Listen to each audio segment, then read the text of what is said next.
வாழ்க வையகம், வாழ்க வையகம், வாழ்க வளமுடன்.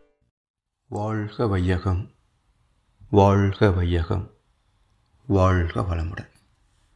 மழை வாழ்த்து.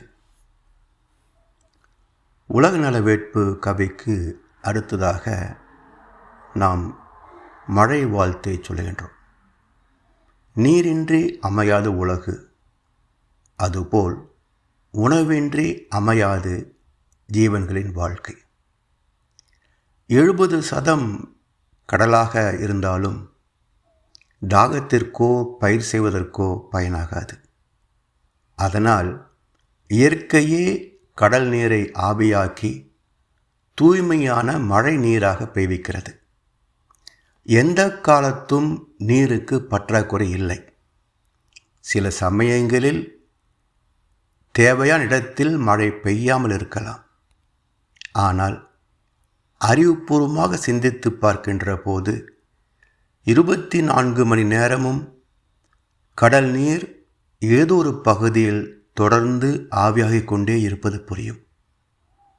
இப்படி ஆவியாகி மேலே போன நீர்மேகங்கள் மீண்டும் பூமிக்கு வந்துதான் ஆக வேண்டும்.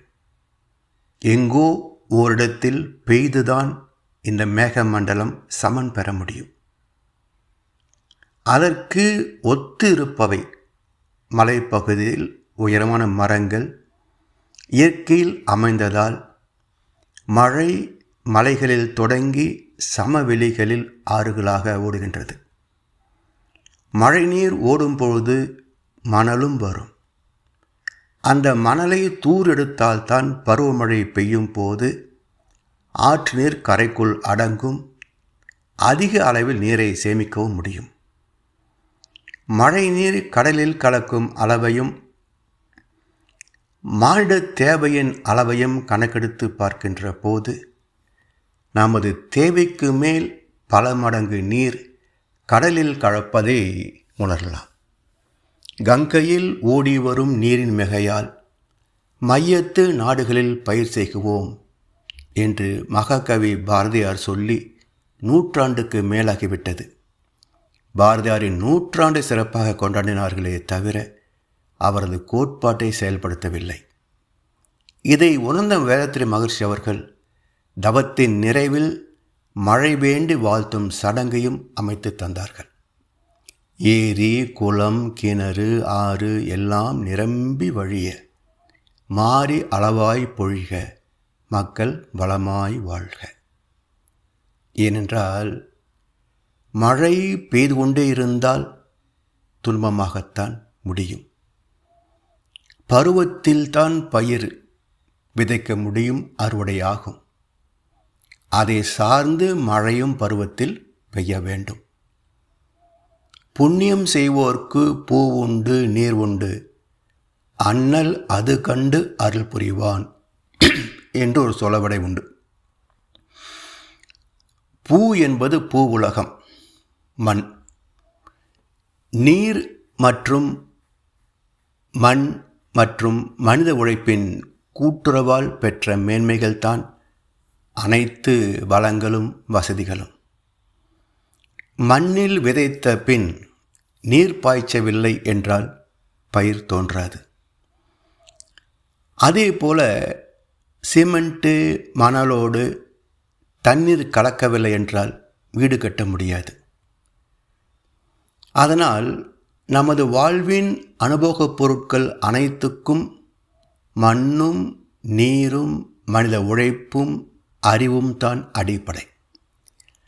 இறைவனே அனைத்துமாக மலர்ச்சியடைந்த தெய்வ இரகசியத்தை ஒரு இல்லறத்தான் உணர்ந்து கொண்டாலும் அந்த அறிவும் ஆற்றலும் உடலுக்கு தேவையான உணவை கொடுக்குமா என்ற கேள்விக்கு மகர்ஷி பதில் தருகின்றார். ஈசனே தானாக உணர்ந்த போதும் எழும் பசியை உணவால் தான் போக்க வேண்டும்.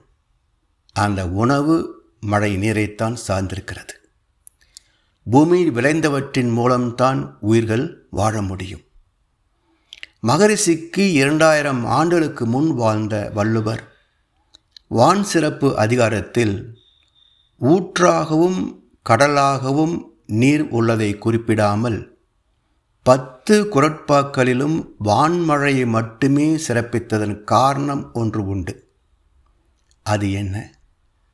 பூமியின் மையத்தில் ஏற்படுகின்ற அபரிமிதமான வெப்பம் மேல்நோக்கி வருகின்ற வழியில் அதன் வெப்பத்தை மிதப்படுத்தி தாவரங்களை பாதுகாப்பது நீரூற்றுகள் தான். இதை உணராத அறியாமையின் காரணமாக மக்கள் ஆழ்குழாய் கிணறுகள் மூலம் பெரும்பகுதி நீரூற்றுகளை வற்றச் செய்து விட்டதால் மையத்திலிருந்து புறப்பட்ட வெப்பம் மேல்நோக்கி வருகின்ற பாதையில் நீரூற்றுகள் இல்லாத காரணத்தினால் அது குறைபடாமல் அப்படியே மேலே வருகின்ற போது ஆணிவேர்களே பட்டு போகின்றன, மரங்கள் காய்ந்து போகின்றன. புவி வெப்பம் அதிகமாகி மக்களை வதைக்கிறது. எனவே ஊற்று நீர் மீது நமக்கு உரிமை இல்லை என்பதை உலக மக்கள் உணர வேண்டும் என்று மகரிஷியும் ஒரு கவியிலே ஊற்று நீரை மறந்திடுவோம், மலைகள் தம்மை உட்குடைந்து அணைக்கட்டுகளை கட்டுவோம் என்றெல்லாம் ஒரு கவியில் எழுதியிருக்கின்றார். உலகின் உயிர்ப்பான அமிர்தம் போன்ற நீர் இல்லை என்றால் தாவரங்களும் ஜீவராசிகளும் தோன்றவோ வாழவோ முடியாது. எனவே இனிமேலாவது ஞானிகளின் உபதேசத்தை மதித்து இயற்கையை மதித்து மனிதகுலம் தங்களது வாழ்வை இனிமையாக்கிக் கொள்ள வேண்டும். ஏரின் உளார் உழவர் புயல் என்னும் வாரி வளம் குன்றிக்கால். ஒரு அற்புதமான கோட்பாடு, இன்று வரைக்கும் மக்கள் புரிந்து கொள்ளாத ஒரு கோட்பாட்டை வள்ளுவ பெருந்தகை குறிப்பிட்டிருக்கின்றார். இந்த குறளுடைய விளக்கம் என்ன என்று பார்க்கின்ற போது வானியல் ஆராய்ச்சியாளர்கள் சொன்ன கருத்துக்கு முன்னோட்டமாக வள்ளுவர் சொல்லியிருக்கின்ற பெருமையை நாம் உணரலாம். வானிலை ஆராய்ச்சியாளர்கள் என்ன சொல்கிறார்கள்? பருவமழையில் கிடைக்கின்ற நீர் நமக்கு போதாது, புயல் வருகின்ற போதுதான் போதுமான நீர் கிடைக்கும். இதை 2050 ஆண்டுகளுக்கு முன்னால் வாழ்ந்த வள்ளுவர் குறிப்பிட்டிருக்கின்றார். பூமி சூரியனை சுற்றி வருகின்ற பாதையில் மற்ற கோளிலிருந்து வரக்கூடிய அழுத்த வேறுபாடுகளால் பூமியின் காற்று மண்டலம் பாதிக்கப்படுகிறது.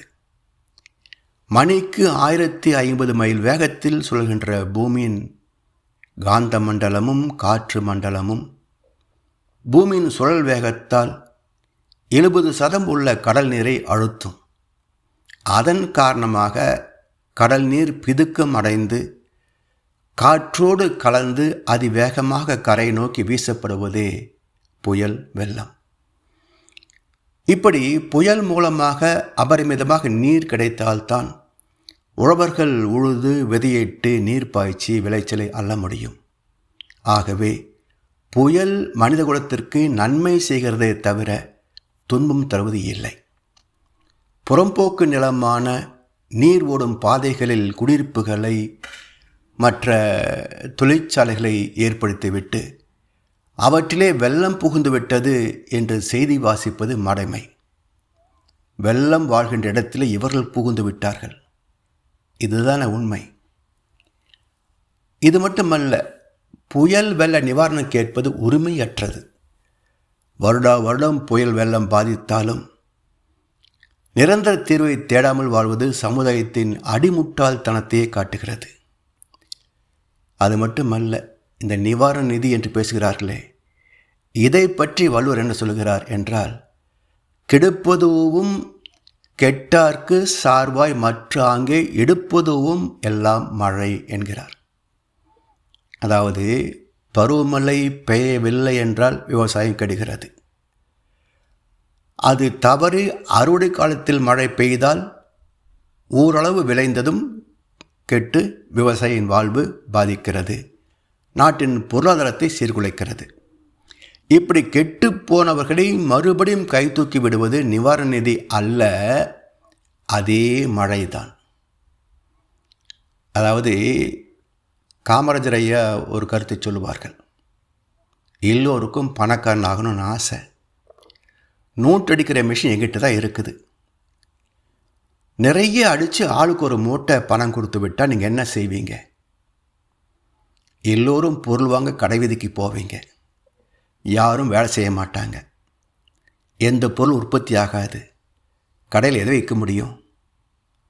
எனவே மனித உழைப்பு தான் பொருளாதாரம் என்ற கோட்பாட்டை பொருளாதார மேதைகளே உணராத ஒரு கோட்பாட்டை சொன்ன ஒரு பொருளாதார மேதை, கர்ம மேதை காமராஜர் ஐயா அவர்கள். எனவே மழையினால் கெட்டுப்போன பொருளாதாரம் மீண்டும் மழையினால் தான் சீர்தூக்கப்படுகிறது. ஆகவே மனிதரின் வாழ்வும் தாழ்வும் நீரை சார்ந்ததே, இயற்கையை சார்ந்ததே. இளமையில் சம்பாதிக்கின்ற போது ஒரு பகுதியை முதுமைக்கும் சேர்த்து வைப்பதைப் போல பருவமழை பெய்கின்ற காலத்தில் சேமிப்பதிலும் அரசுக்கும் மக்களுக்கும் பொறுப்பு வேண்டும். நீரை சிக்கனமாக பயன்படுத்துகின்ற அறிவு ஒவ்வொரு மனிதனுக்கும் வேண்டும். நெடும் கடலும் தண்ணீர்மை குன்றும் தடிந்தெழி தான் நல்காதாகிவிடும் என்கிறார் இன்னொரு குறட்பாவிலே.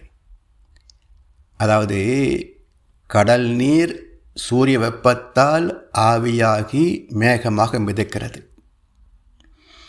அந்த மேகக்கூட்டம் திணிவு பெற்று கரு மேகங்களாக மாறி மழை துளிகளாக மீண்டும் பூமியில் விழுந்து அருவி, ஆறு, ஓடை, நதி, வாய்க்கால் என ஓடி இறுதியில் கடலில் கலக்கிறது. இப்படி கடலில் பிறந்த நீர் மேகங்கள் மீண்டும் மழையாக பெய்து கடலுக்கே வந்து சேரவில்லை என்றால் கடல் என்னாக இருக்கும்? வற்றி போகியிருக்கும். இதே போல மனிதனின் தேவைகளும் சமுதாயத்தில் இருந்தே கிடைக்கின்றன. அவற்றை பெற்றுக்கொண்டு அதற்கு கைமாறாக ஒன்றையும் திருப்பித் தரவில்லை என்றால் சமுதாய வளம் என்னாகும்? வற்றி போகும் அல்லவா? எனவே இதில் ஒரு கணக்கு உண்டு. எடுப்பது அதிகம் கொடுப்பதே இல்லை என்றால் அவன் திருடன். எடுப்பது அதிகம் கொடுப்பது குறைவு என்றால் அவன் கடன்காரன். எடுத்தும் கொடுத்தும் வாழ்பவனே மனிதன். எடுப்பது குறைவு கொடுப்பது அதிகம் என்றால் அவன் கர்ணன். எடுப்பதே இல்லை கொடுப்பது மட்டுமே என்றால் அவன் இறைவன். எனவே இந்த வரவு செலவு கணக்கும் புரிந்து கொண்டால் வளம் காத்து வறுமையை நீக்கிவிடலாம். ஏனென்றால் சிறப்புடு பூசனை செல்லாது வானம் வரக்கு மேல் வானோருக்கும் ஈண்டு என்கிறார் வள்ளுவர். அதாவது உலகுக்கு மூலமான தெய்வத்தின் பிம்பமாக கருதும் சிலைகளை, விக்கிரகங்களை குளிப்பாட்டிய பின்னரே அலங்காரம், ஆராதனை, பூஜை செய்யப்படுகிறது. நீரே இல்லை என்றால் கடவுளுக்கே குளிப்பு இல்லை, குளிப்பாட்டல் இல்லை, அலங்காரம், ஆராதனை, வழிபாடு, பூசனை இருக்காது என்கின்ற போது தர்மத்தின் நிலை என்னாகும்? எனவே நீரே தர்மத்தை காப்பதற்கும் துணை செய்கிறது என்கிறார் வள்ளுவர். அது இன்னொரு குறளை சொல்கிறாரு, தானம் தவம் இரண்டும் தங்கா வியன் உலகம் வானம் வழங்காது எனின். ஒரு ஜீவனின் அடிப்படை தேவை உணவு. பசி துன்பம் நீங்கிய பிறகுதான் மனம் அடுத்த சிந்தனைக்கு போகும். தானம் என்பது மற்றவருக்கு நன்மை செய்வது. தவம் என்பது தன்னுள் தன்னை தேடுகின்ற முயற்சி. ஒழுக்கம், கடமை, ஈகை என்ற அற வாழ்க்கைக்கு அடிப்படையான நீர் இல்லை எனில் எளியவருக்கு உதவும் தானமும் தேவ நீதியை மதித்து வாழச் செய்யும் தவமும் இல்லாமல் போகும். நீரின்றி அமையாத உலகு எனின் யார் யாருக்கும் வான் இன்றி அமையாத ஒழுக்கு என்று வான் சிறப்பை முடிக்கிறார் வள்ளுவர். இங்கே வான் என்பதற்கு இரண்டு பொருள் உண்டு. ஒன்று, தண்ணீர் இல்லையெனில் ஜீவன்கள் வாழ முடியாது. இரண்டாவது, வான் என்ற இயற்கை விதியை பற்றிய அறிவு இல்லை என்றால் மக்களிடம் ஒழுக்கம் இருக்காது. மழை பெய்தால் தாவரங்கள் விளைந்து உணவாகின்றன.